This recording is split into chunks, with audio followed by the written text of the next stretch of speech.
Tenho o prazer de ter ao meu lado a doutora Joana Monteiro,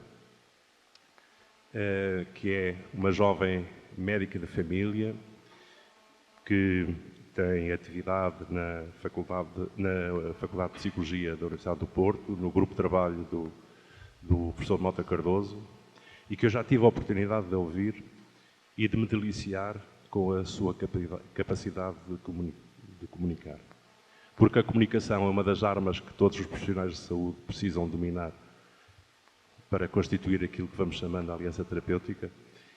Eu vou passar a palavra à doutora Joana, que penso que, com o agrado que eu já ouvi, irá ser aquilo que eu espero, e ela também, que a Assembleia sinta.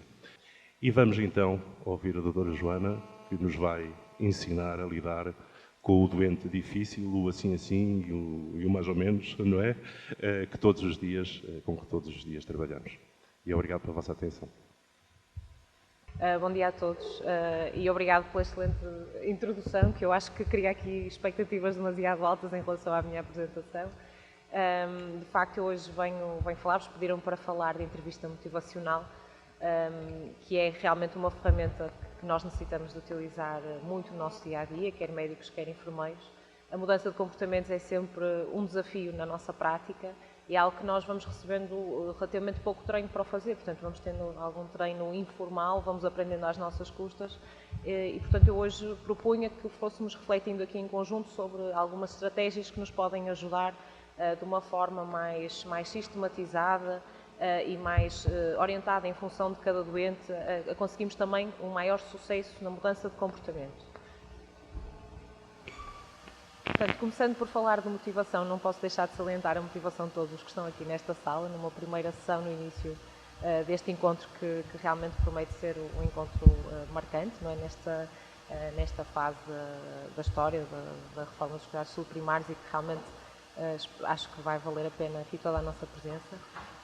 Eu queria começar por contextualizar a importância deste tema, que eu acho que é sorrageiramente conhecida e facilmente perceptível por todos, e tal como disse, porque realmente no nosso dia-a-dia este é sempre um desafio que se coloca. São muito poucas as consultas em que nós não propomos alguma mudança aos nossos utentes, quer seja o início de uma terapêutica, quer seja a alteração de um estilo de vida, e realmente este é um desafio e todos nós conseguimos facilmente compreender pela nossa própria experiência que mudar é difícil.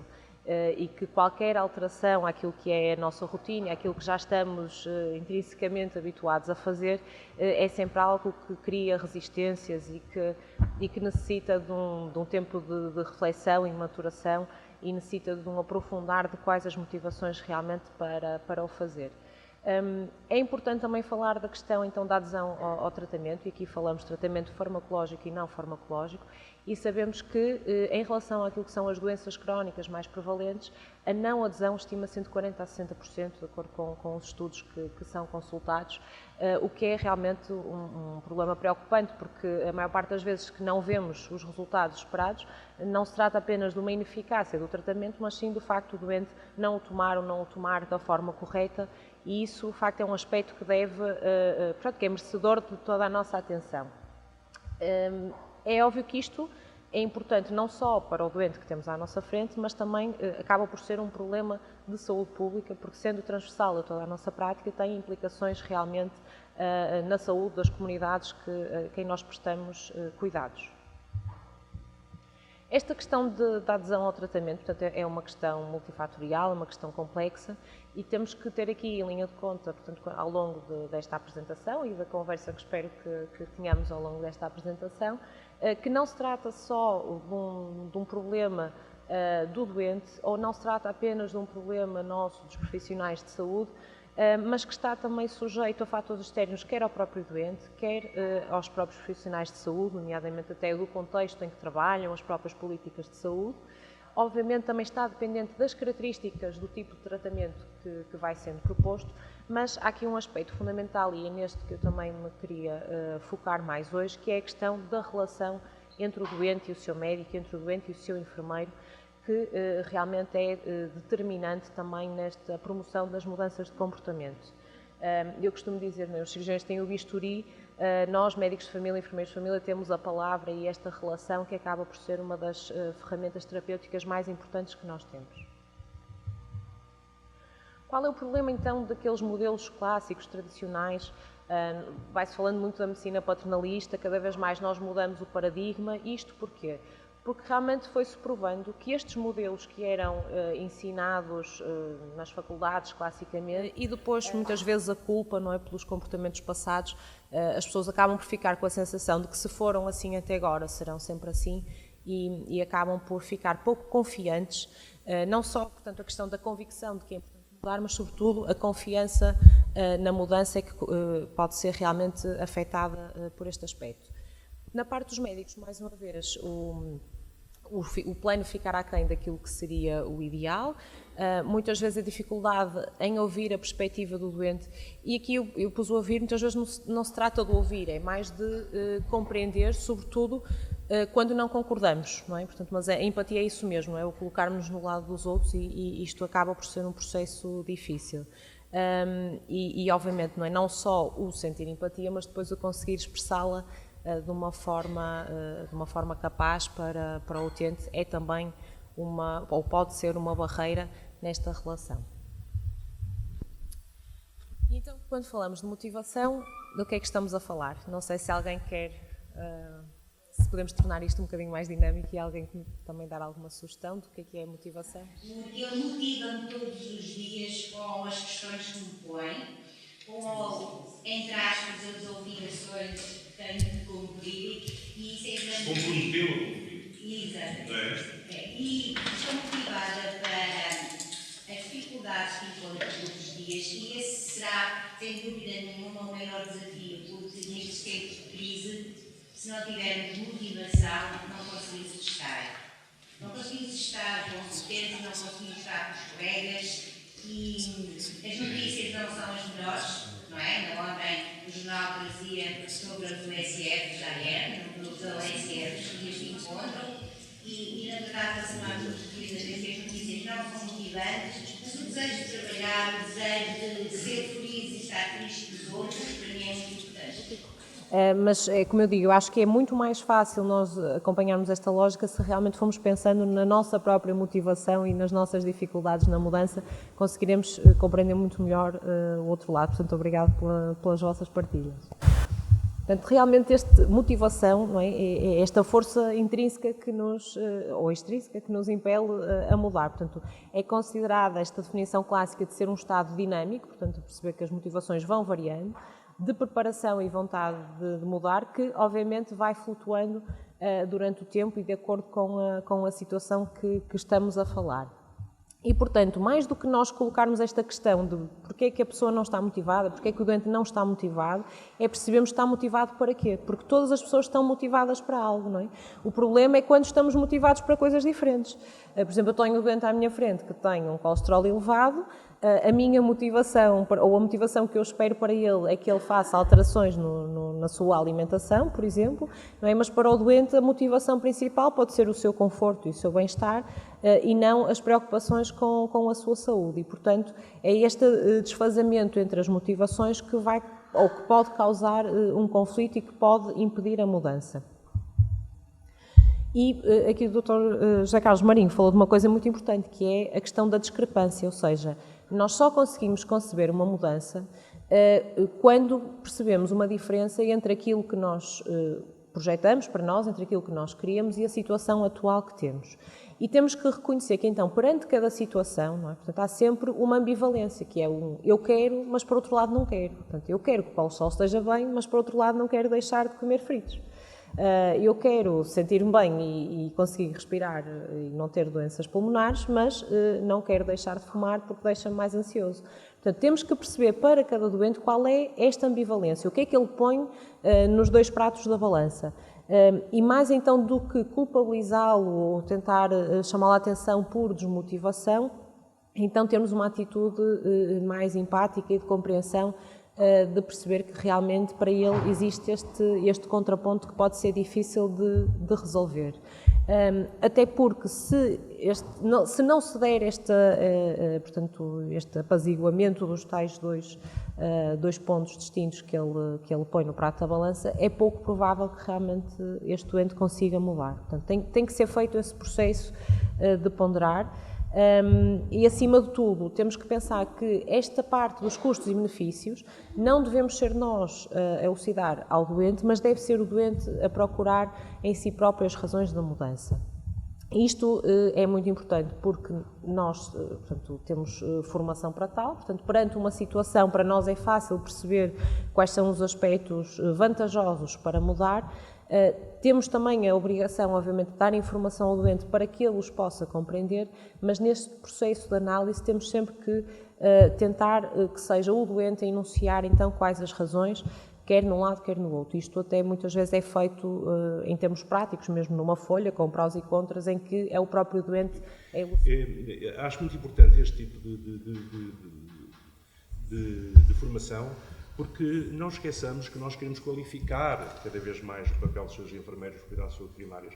Aliás, não há dúvidas nenhumas que a sustentabilidade do Serviço Nacional de Saúde, e temos a honra de ter aqui o Sr. Professor Saclarides, a quem eu depois pediria também um comentário sobre esta mudança de paradigma, mas de facto a sustentabilidade passa pelo envolvimento e a qualificação de todos os profissionais, desde os secretários clínicos, passando pelos enfermeiros e terminando nos médicos. Talvez aqueles que tenham mais dificuldade em mudar o paradigma são os médicos e os mais velhos. Joana, como é que se faz isto? Eu, sinceramente, pronto, pode ser a minha perspectiva, mas eu não tenho... Não, eu não tenho sequer assim tão presente essa noção que seja uma questão de idade. Acho que é uma questão também de formação. Não, é verdade, não é? Acho que se nós virmos, não é, a idade média desta plateia, temos jovens e um bocadinho menos jovens, e as pessoas estão motivadas para estar aqui. Mais jovens do que menos jovens. Interessante, não é? Mas isso pode ter a ver com o GPS e o chegar cá mais rapidamente. É para outras pessoas. Exatamente. Exato. Pronto. Não, mas não, eu percebo... Não, estou preocupado é com a falta dos menos jovens. Isso é que me preocupa. Pois, isso é que me preocupa. Acho que realmente é como foi dito, é uma questão de paradigma, não é? Do que estava vigente, e que realmente a principal diferença, eu acho que não é a questão da idade, portanto pode ter a ver também com o ênfase que é dado a nível da formação e mesmo com a própria evolução social, não é? Do papel do médico e do enfermeiro. Realmente foi havendo esta alteração de papéis e deixou-se a medicina tradicionalmente paternalista para uma medicina mais centrada na pessoa e mais... eles dizem mesmo o patient-tailored, não é? Portanto, muito adaptada à pessoa. Aqui, o principal conselho, o que eu dou sempre lá está, é ouvirmos os doentes e aprendermos com a nossa própria experiência. E eu falo muito na nossa experiência, na tentativa de mudança, porque eu acho que realmente percebermos as nossas próprias dificuldades nos ajuda muito a conseguirmos compreender as dificuldades que são do outro lado. Portanto, não creio que seja uma questão de idade. Acho que pode ser de atitude. Mas lá está, a atitude, a informação ajuda a mudar atitudes, não é? E a mudança de atitudes pode levar a uma mudança de comportamentos. Portanto, acho que, por isso é que eu ia falar na questão da formação, que é óbvio que, mais uma vez, pegando neste termo, se nós até consideramos que é importante a mudança de paradigma, mas achamos que é difícil porque não sabemos fazer de outra forma, aí surge logo uma barreira para a mudança. Portanto, aqui a informação e a formação, mesmo a nível prático, podem ser importantes desenvolvedor de mudança. E as sugestões que eu vou dar aqui hoje são sugestões também, algumas delas muito práticas e simples, que as pessoas também podem experimentar no seu dia a dia e realmente ir tentando ver os resultados. Portanto, não parece que seja uma questão radical de pôr em causa todo o modelo de consulta que as pessoas fazem na data, mas que às vezes pequenas alterações da linguagem que é utilizada, na maneira como as coisas são apresentadas aos utentes, e sempre esta atitude de envolver o máximo em todas as tomadas de decisões, porque de facto a mudança é envolver. É uma questão também técnica e financeira. E esta... Eu acho que a questão é exatamente essa. Até agora achou-se às características pessoais de cada um de nós, ou seja, sermos mais simpáticos, sermos melhores ouvintes ou não, etc, etc. E isto é que nós vamos fazer, é técnica pura. Por isso fica o desafio para os mais novos e para os menos novos É uma questão técnica. Eu ia só salientar portanto, no fundo, qual foi também o motivo para esta mudança de paradigma. Portanto, é que se chegou à conclusão que, portanto, o que é a medicina paternalista tradicional, não é? Estou aqui a falar de uma coisa completamente antagónica, não quer dizer que as coisas o sejam na nossa prática, mas que sempre que nós tentamos forçar um doente a mudar, não é? Portanto, quando não é ele próprio a desencadear a mudança e somos nós a tentar forçá-lo, isto pode desencadear uma resposta paradoxal. E nós praticamente, eu acho que toda a gente deve ter esta experiência, que é quando nós dizemos ao doente, olha, o senhor tem de deixar de fumar. A resposta imediata é que ele diz, doutor, não posso porque eu fico muito nervoso. Já uma vez deixei e fico, ninguém me atura, não sei o quê, portanto eu não posso deixar de fumar. Então, mas se não deixar de fumar vai ter um cancro do pulmão. Não vou. O meu pai fumou durante 30 anos e morreu de velhice e nunca teve um cancro do pulmão. Mas o seu pai não morreu, mas para além do cancro do pulmão existem outras doenças. Pode ter um enfisema, pode ter... Não, porque olha, o vizinho não sei quantos, afinal nem sequer fumava, teve um cancro de pulmão na mesma, portanto estas coisas não acontecem só porque a gente fuma. Portanto, quanto mais argumentos nós vamos dando ao doente, não é? Mais ele vai buscando os argumentos contrários para se convencer de que o comportamento dele é o correto. E por isso, mais do que sermos então os tais médicos ou enfermeiros retificadores que tentam corrigir tudo, temos que tentar compreender esta ambivalência que a pessoa está a passar, porque senão vamos desencadear estes processos de resistência que vão impedir a mudança efetiva do comportamento. Portanto, é importante salientar que quanto mais nós argumentamos, não é? Se isto for uma espiral de argumentação contra argumentação, o doente não vai aceitar os argumentos que nós apresentamos, antes pelo contrário, vai sempre arranjar contra-argumentos e pôr em causa as sugestões que lhe estão a ser dadas, e muitas vezes é por aí a nossa frustração em não conseguirmos que realmente a mudança se opere. Portanto, no fundo, a atitude tem que ser resistir à tentação de mudar tudo de uma vez, não é? Portanto, não vamos falar na mesma consulta, ou não devemos falar de forma igual da alimentação, do tabaco, do álcool, da medicação, e este processo, eu digo sempre, deverá ser mais como uma dança. Portanto, numa dança há alguém que vai dando, não é? Vai indicando o caminho, mas há aqui uma parceria, mais do que propriamente uma luta ou que uma troca de argumentos. E então, como eu fui dizendo, portanto, isto mais em jeito de resumo, o que é que ajuda a mudar? Portanto, ser o próprio doente a realçar os seus motivos para a mudança, as suas razões. É importante fazer este processo com ele, de então identificar o que é que pode ser desvantajoso na situação atual que ele tem, portanto, e isto pode passar para o doente admitir que é ou não um problema. Há doentes que recusam-se a aceitar que um determinado comportamento é um problema, mas conseguem identificar alguns aspectos negativos no comportamento que estão a manter. Quais as vantagens da mudança, não é? E aqui, atenção, que é sempre importante começarmos pelo negativo e acabarmos com o positivo, porque é essa a ideia que fica com o doente.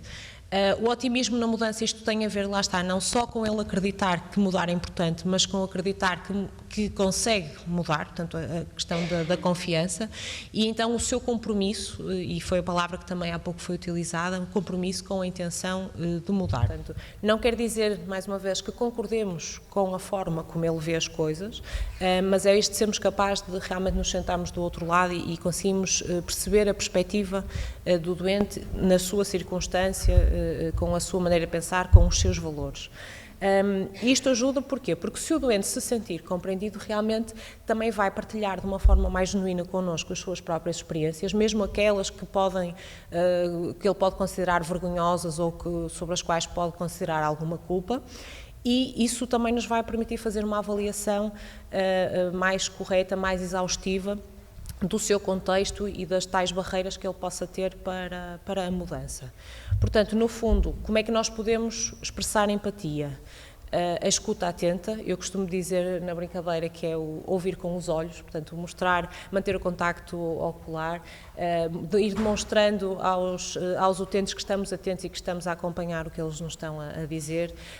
Obviamente isto tem que ser feito de uma forma genuína, senão as pessoas também compreendem que portanto, ou desvalorizam a nossa atitude.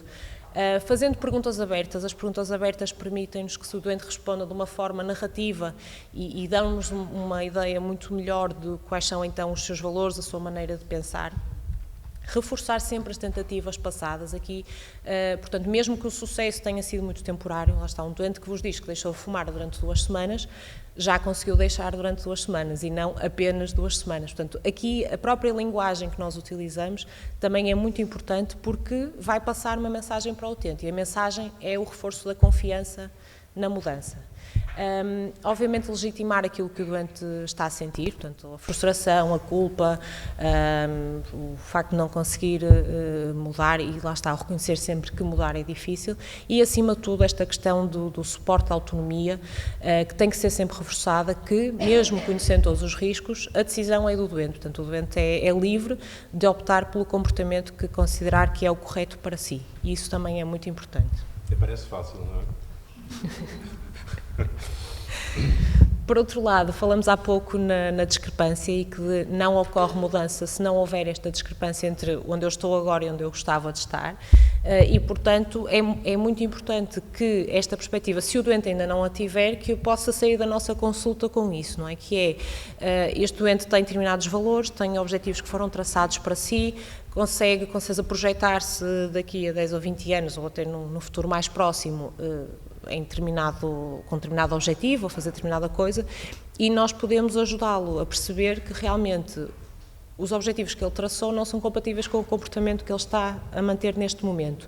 Isto, mais uma vez, não de uma forma acusatória, mas indo reforçando este antagonismo, é de, por um lado, o doente disse-nos isto, por outro lado, o que ele está a fazer pode levar a isto. Portanto, sempre de uma forma a não causar um confronto ou um conflito, porque isso é mesmo aquilo que nós queremos evitar.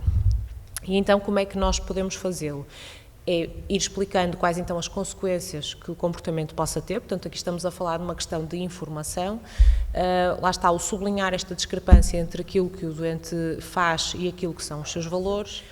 E, portanto, a nossa perspectiva tem que ser esta que está aqui salientada, levá-lo a considerar outra nova informação, outra perspectiva, sem impormos as nossas ideias. Portanto, o doente vai fazendo a tal ambivalência do sim, mas sem ter a tal reação contra-argumentativa.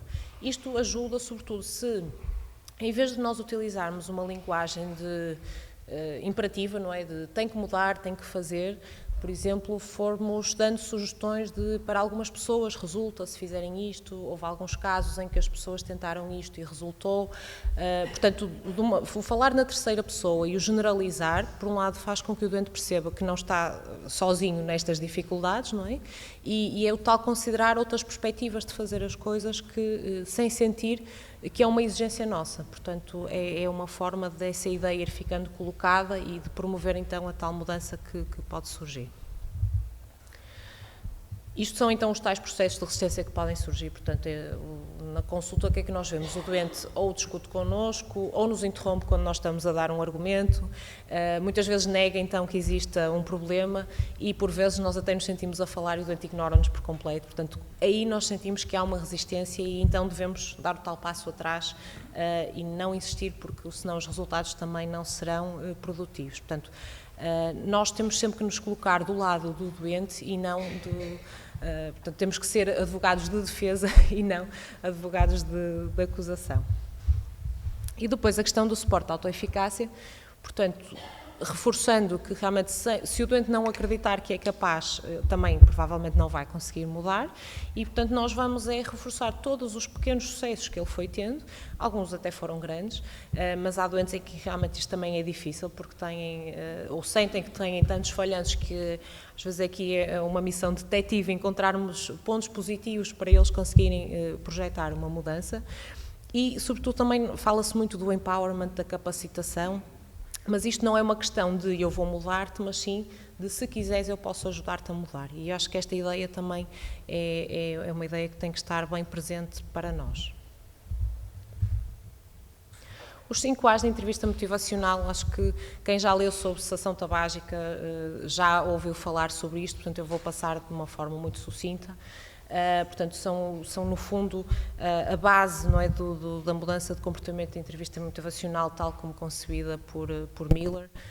E passam então por avaliar, por um lado avaliar a adesão do doente, o tipo de consumo, o tipo de comportamento, o tipo de crenças, e dentro disto vamos também falar sobre o ciclo da mudança, não é, de Prochaska e de Clemente, e portanto identificar em que fase é que o doente está também faz parte deste processo de avaliação. Por outro lado, aconselhar, então, é importante darmos informação que seja específica sobre o assunto que estamos a falar, que seja personalizada, portanto, mais uma vez, o ir de encontro às características do doente, reforçar os aspectos positivos, o chegar a um acordo, portanto, e é importante que os objetivos que sejam negociados sejam realistas, portanto, muitas vezes. Posso dar-vos um exemplo. E ontem estava numa consulta com um doente que foi uma reavaliação, uma situação de abuso crónico de álcool. Na primeira consulta que eu tive com ele, o objetivo que eu consegui negociar e que ele conseguiu cumprir foi o passar de 3 cálices de vinho do Porto entre o pequeno almoço e o almoço para 1 cálice de vinho do Porto antes do pequeno almoço e o almoço. Portanto, o vinho à refeição, os outros cálices de vinho do Porto mantiveram-se, mas o doente chegou todo contente a dizer: Sra. Doutora, consegui cumprir aquilo que nós combinamos. Portanto, isto parece uma gota no oceano, mas realmente é o ponto de partida para conseguirmos operar uma mudança maior, não é? Portanto, estes objetivos têm que ser, o doente tem que sair com a sensação de que os conseguirá cumprir até à nossa próxima consulta, e isso é fundamental. Portanto, não é só pensar no extremo do deixar de beber por completo, mas sim naqueles pequenos passos intermédios que podem ser dados. E sempre, obviamente, numa atitude de parceria. Apoiar utilizando a empatia, a resposta empática, e então também muito importante a questão das consultas de seguimento, e eu sei que isto também, lá está, é uma das nossas dificuldades. A maior parte dos estudantes precisam de consultas a curto prazo, que nem sempre são fáceis para nós de serem agendadas, até porque são muitos doentes e, portanto, não conseguimos ser capazes de dar a mesma resposta a todos. O que é importante, e mais do que falar nos 5 A's, que eu acho que já são conhecidos para todos, eu queria falar um pouco sobre este ciclo de mudança, porque se nós queremos fazer uma abordagem centrada no doente, é fundamental para nós identificarmos então em que fase é que este doente está e adaptarmos a nossa estratégia. E por isso, se nós temos um doente em pré-contemplação, isso quer dizer o quê? Que o doente nem sequer reconhece que há um problema ou então não tem um plano de mudar no futuro. E por isso nós conseguimos facilmente compreender que se neste doente nós insistirmos e começamos a falar em estratégias para a mudança e começarmos a falar não é, em objetivos a longo prazo, o doente facilmente vai ignorar, não vai cumprir, porque para ele nem sequer há um problema, portanto, para que mudar? Então, qual é a atitude que nós observamos nestes doentes? Não é? Eu já fumo desde os 14, nunca me senti mal, também não há de ser agora que as coisas vão acontecer. Portanto, neste caso, portanto, aqui a empatia vai estar sempre presente, não é? Mas no fundo, mais do que estar a recomendar estratégias, nós temos que pensar na questão da informação, não é? Do aumentar a tal discrepância, dar informação ao doente para que ele possa perceber as desvantagens do comportamento que está a manter. Muitas vezes, portanto, esta questão do diário de hábitos, às vezes as pessoas só começam a perceber que há um problema quando fazem um registro dos comportamentos que têm e conseguem quantificar esses comportamentos.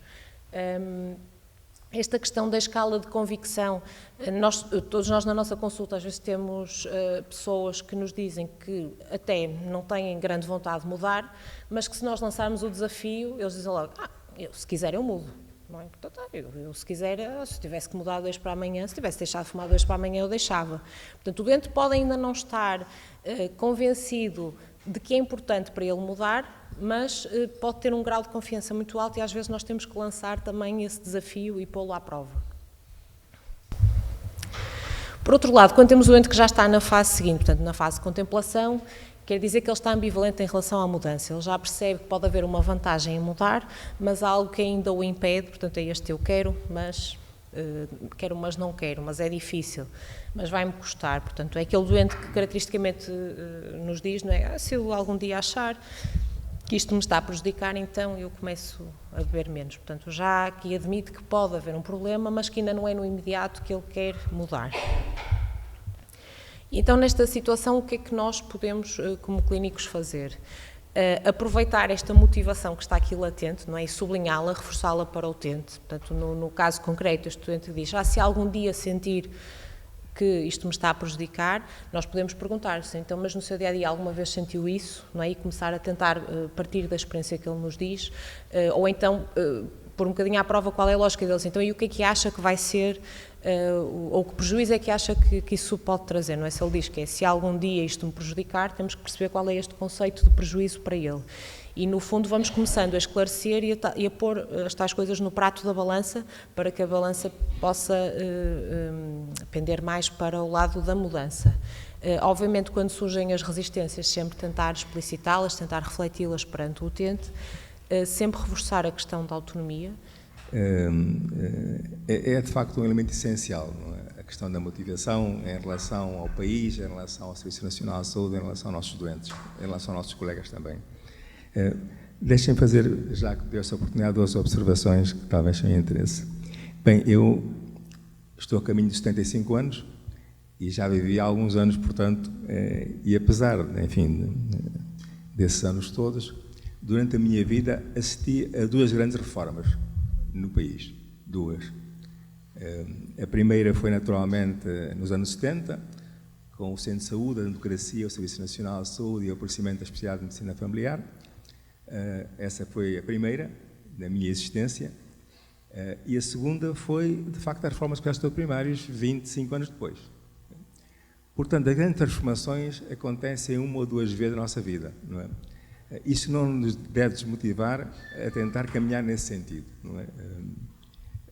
Depois, o que é importante no dia-a-dia é conseguir pequenas vitórias e registá-las como tal, partilhá-las como tal.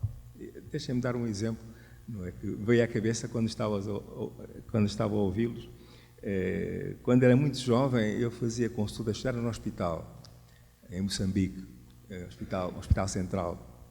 E um dia apareceu-me um doente, muito bem disposto, redondinho, vermelhinho, falador, não é? Com um conjunto de queixas muito gerais e muito específicas. E eu acabei a consulta com um grande desconforto e pedia à secretária que a próxima vez que marcasse a consulta não marcasse só os 15 minutos, marcasse meia hora para eu poder estar com ele. E ele veio à consulta seguinte e eu comecei, enfim, naquele trabalho detetivo, tentando perceber o que acontecia.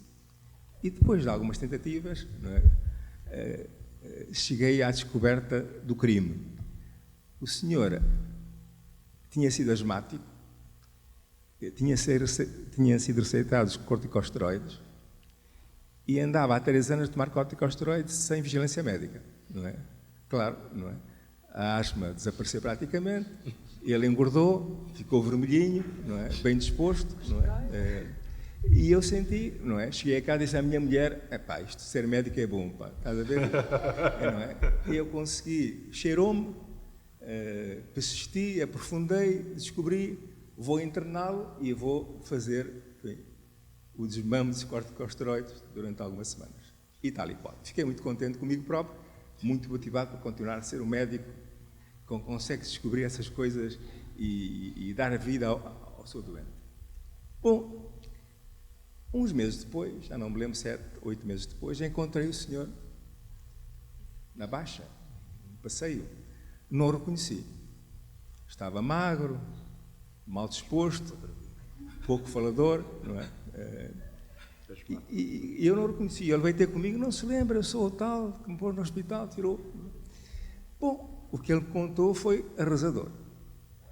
Ele tinha casado, entretanto, a mulher casou com um homem bem disposto, gordinho, quer dizer, falador, e acabou no fim dos meses ficar com um homem em casa que não falava, que estava triste, que era magro, não é? E divorciou-se, foi-se embora, não é? E eu pensei, pá, não é? Como é que eu, não é, tratei dessa pessoa sem pensar na família, na vida dele, do que era. O que tratei foi, enfim, da osteoporose, que estava a manifestar-se devido ao excesso de corticosteroides.